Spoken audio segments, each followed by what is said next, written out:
بسم الله الرحمن الرحیم ملګرو اقرار احمد یم پېښور یونیورسيټي کې موجود یم ایکسپو دا مختلف قسمه سټالز لګېدلې دي ګرځېدلم په دغه دوران کې ما سره ملګری مې شولو چې کوم د مونږ د سیمې سره تعلق ساتي د ما په شا باندې چې تاسو وینئ دا یو اکیډمي ده چې هغې ته ګلوبل فاینانشل اکیډمي نامه اخلي کوم چې د بزنس ریلیټډ ده او یو اکیډمي ده یو پوهنتون حیثیت لري مشر یې احتشام صاحب را سره موجود دی یو دوه درې خبرې ورسره کوو ځان ته پوهیو چې د اکیډمي څه حوالې سره ده کم وخت نه شروع ده څومره سټوډنټس دي پکې او سټوډنټس ته څه ښودلی کېږي احتشام صاحب ډېره زیاته مننه د وخت راکولو اکیډمي خو ډېرې دي ستا اکیډمي کوم رنګ اکیډمي ده او په دې کې ته خلکو ته څه ښایې دا بسم الله الرحمن الرحیم اکیډمي خو بالکل بېشکه تاسو خبره وکړئ اکیډمي ډېرې دي اوس زموږ چې کومه اکیډمي بیس جوړ شوی که نه لکه چې کوم آنلاین بزنس دي هغه آنلاین بزنس چې کوم دی هغه ټول موږ یو پلیټفارم پرووایډ کړی لکه مطلب هغه کې موږ سره ای کامرس ټیک ده که نه موږ سره چې کوم بیا فارکس ټریډنګ ورته وایي که نه په دا کې بیا موږ سره مزید چې کوم های غټ مارکیټونه دي لکه موږ سره سټاک مارکیټ دی آپشن مارکیټ دی ډیریویټیو مارکیټ دی فیوچر مارکیټ دی فارکس دی او کرپټو دی نو څومره چې جدید چې کوم مطلب آنلاین بزنس دی هغه ټول موږ یو اکیډمي له آنلاین چې کوم مطلب اکیډمي له اویلیبل کړي بیا په دغه کې دی که نه چې مطلب موږ سره ټیچرس چې کوم دي د فزیکل هم اویلیبل دي آنلاین هم اویلیبل دي په دغه کې چې کوم ټیچرس چې کوم موږ له پرووایډ کړي نو د ټیچر چې کوم موږ د کراچۍ هم آنلاین هایر کړي دي امازون د لپاره آنلاین ټیچر موږ چې کوم بهر د سویډن هم هایر کړي دي فزیکل موږ سره ټیچر چې کوم اویلیبل دي مطلب دی چې ستا اکیډمي د بزنس ریلیټډ ده نه دا بزنس سره ریلیټډ ده خو دا پیورلی ایجوکیشن بیس دی چې موږ خلکو له سکیل پرووایډ کوو او د سکیل داسې چې مطلب دا چې کم کس د موږ نه وځي که نه نو هغه داسې سکیل هغه له پرووایډ کوو چې هغه پلار یا والد صاحب له نه چې هغه ورته وایي چې یاره ته موږ له پیسې راکړه چې زه به بزنس وکړم هغه وزیر نه خپل ګراف خپله خېږي هغه ته چې کوم دی ډسکور چینل باندې موږ فیسیلیټي داسې پرووایډ کړي که نه چې هغه موږ نه سي که نه نو هغه وایي چې کوم د انټرنیشنل چې کوم فنډ کمپني که نه هغه فنډ دوی ته اویلیبل وي او په هغه فنډ باندې دوی چې کوم خپل مخکې لایف سروایو کوي عموما موږ ډېرې زیاتې ادارې ګورو یا ارګنایزیشنز ګورو یا دغه شان د اکیډمي ګورو چې هغه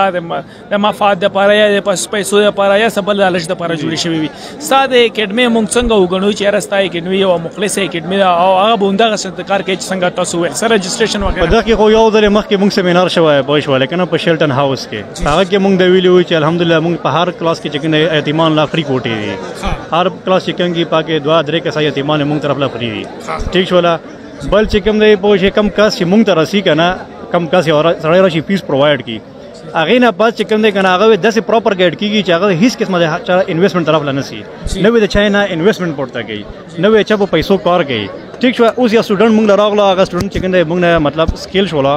هغه له موږ د انټرنیشنل کمپنۍ چې کوم فنډ د هغه سره موږ چې کوم دی مطلب اګریمنټ شوي هغه نه ته موږ مطلب یو کس ته $50,000 اکاونټ چلولی شي 1 لک چلولی شي 2 لک چلولی شي 3 لک چلولی شي 1 ملیون پورې چلولی شي هغه له موږ فنډ اوچت کړو انټرنیشنل کمپنۍ نه فنډ اوچت کړو ټیک شوله هغه بیا په ډسکورډ چینل باندې هغه سره موږ خپله کنیکټ کړو ټیک شوله او هغه موږ هیلپ کوو هغه چې کوم د هغه طرفه کم چیلنجز وي او له پاسي دا اکاونټ چې کوم د کمپنۍ طرفه پرووایډ هغه د په نامه باندې او لایف ټایم دی وي دا چې سکیل ډیولپي سکیل ګریپ مضبوطي په خپل ویار نه کوي په خپل لایف انجوای کوي دغه سرټیفیکټ وته ملاويږي او باقاعده چې موږ نه سو فرغږي هغه موږ سرټیفیکټ امر کو هغه موږ فند اکاونټ هم پرووایډ کوو پوه شولې هغه چې کوم دی هغه د سایکولوژي داسې جوړوي که نه چې هغه چا پردي انویسټمنټ نه خوشاله او نه وي پورته کوي هغه بل هم دا پراپر ګایډ کوي چې راشه سکیل ډیولپ کا پوه شولې او تعالی چې کوم کمپنی تا په سکیل باندې فنډ پرووایډ کوي هغه باندې کار کوه لکه اوس انټرنیشنل چې کومه کمپنی موږ سره مای فارکس فنډ دی دی فنډ دی دی فنډ نیکسټ یعنی سکیل به تاسو خیي سکیل بس دا کې بیا به چې کومه مسالې کې داري هغه وی دوی ته فنډ ورکوي چې هون ته فنډ نه د نورو اکیډمو کې د شي نه نشته په نورو اکیډمو کې د فیس واغسله نه بیا نه پاس کنټیکټ وی نه واتس اپ باندې موږ لا پته نشته خو هغه تنړل هغه بیا څوک د پلان نه انویسټمنټ وکړي څوک د خلکو نه انویسټمنټ پورته کوي څوک د مارګن نه انویسټمنټ پورته کوي نو خپل منی باندې چې هغه په مارکیټ کې چې کنه پوښلې بزنس کوي موږ چې څوک باندې خپل منی ویني فنډ کمپنی هغه پرووایډ کړی وي ټیک شو کنه خپل منی ویني فنډ ورته پرووایډ کړی وي او پریشر هم پینې وي مطلب اوس فار ایگزامپل ته مال پیسې راکې او زه ته پیسو باندې بزنس نه کوم نو ته خو مال میاش دوی مې پس وی چې دا ما پیسې کې ما پیسو باندې بزنس نه کوي دا سه پرتی مالی واپس کا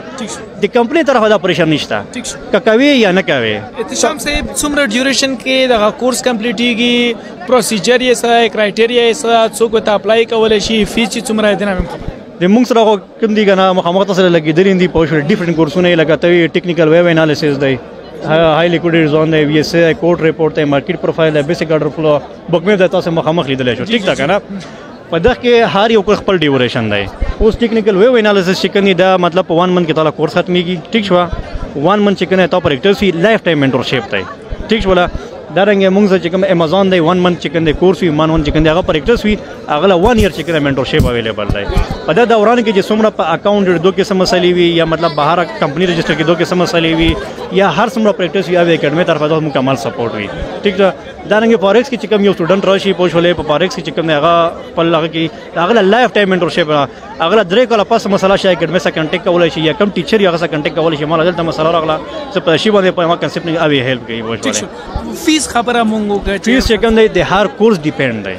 لکه اوس ګورم مخامخ کې کته ټول وینا ټول لګیدل دا لګیدل دا ځانه په $3,000 باندې دی. ٹھیک شو په دغه کې چې کوم مطلب ډیټا راسي د ډیټا پر منځ کې ته $950 ولا پی کوي نو دا وزن نه کورس دی. مطلب دا د څنګه چې کنه مطلب سره د میټریک نه دی پی سی نه او بی اس سی لا او بیا ایم ال او ایم سی لا او پی ایچ ډی رواني د هر یو خپل کرکټریا وي. په دغه کې هر یو کورس ډیفرنٹ دی. لکه اوس ټیکنیکل ویو انالیسس دی پوښه دا مطلب هاي میتھډالوجي دی دا $750 دی. بیا چې کوم مطلب لاندې راکوزيږي پاکي چې کنه مطلب $250 $200 پاکي کې امازون وخی هغه چې کنه 25,000 چې کنه هغه دی اکی کې بیا ته بیسیک کورس وخی د فارکس هغه بیا مو چې کنه اسه معاف لګي دا 20,000 اخلو. نو د هر یو کورس ډیپند کوي پوښه د هغه کرکټریا باندې. کرکټریا باندې شام صاحب ډیر زیات عملنا ملګرو احتشام صاحب سره وګڼیدلو. احتشام صاحب اخر کې هډ افیس هم چرته ہے زایم چرته ہے نمبر زاسم په ویډیو کې دا الریډي چې کنه تاسو ایڈریس هم پورته کولای شو دا چې کوم وی پی ګیسټ هاوس دی د بیگ سایډ باندې کنه هم پټاون کې اکیډمیا. ٹھیک شو بس ملګرو خو له موقع کورس دا کول دی یعنی مطلب یو خدای دا چې خلکو سره اکثر د بزنس لپاره پیسې نه وي په بزنس باندې پویږي بزنس لپاره پیسې نه وي دا یو داسې انسټیټیوټ دی چې تاسو هغه چې کوم سکلز دی هغه هم د تیر کوي. بیا دوسرا داسې ادارې چې هغه د منسلک دي او بیا تاسو د سکل په بنیاد باندې تاسو بیا فندز هم ملوي کې په هغه فند باندې تاسو کارم کولای لکه څنګه سرویل چې په دې کې تاسو هیڅ قسمه په تاسو باندې پریشر نه وي. مختلف قسمه کورسز دي 1 منت کورس پکې شته ہے نورم پکې شته ہے هر قسمه کورس پکې موجود دی. ډیره ښه اپورچونټی ده ډیره ښکلې موقع چې سړی تر کومه پورې انسان لکه مطلب دی تاسو ته پته پریشانی دي حالات دی هر قسمه ګرانی ده په تنخواه باندې مونږ گزاره نه کیږي. هر سړی کوشش کوي چې بزنس په طرف باندې لاړ شي. نو د بزنس کولو لپاره اول بزنس اکیډمي جوائن کول ځکه ضروري چې تاسو سکلز وخی او تاسو طریقې کار وکړئ. احتشام صاحب ډیره زیاته مننه یو ځل بیا ثانک یو.